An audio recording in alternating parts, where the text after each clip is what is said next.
सांगोला तालुक्यात माण नदीपात्रातून अवैध वाळू उपसा करून विनापरवाना वाहतूक करणाऱ्या वाहनावर मंगळवेढा उपविभागीय पोलिसांच्या पथकाने धडक कारवाई केली आहे. या कारवाईत सुमारे 5,82,000 रुपयांचा मुद्देमाल जप्त करण्यात आला असून वाहन चालक, मालक आणि अन्य दोघांविरुद्ध गुन्हा दाखल करण्यात आला आहे.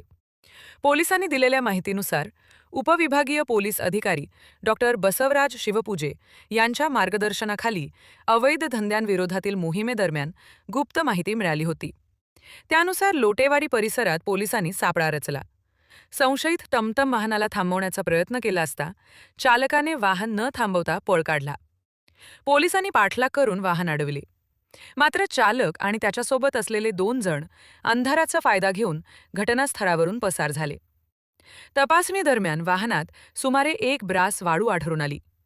जप्त मुद्देमालात अशोक लेलँड कंपनीचे टमटम वाहन, वाळू आणि एक मोबाईल असा एकूण 5,82,000 रुपयांचा मुद्देमाल आहे. या प्रकरणाचा पुढील तपास पोलीस करीत आहेत.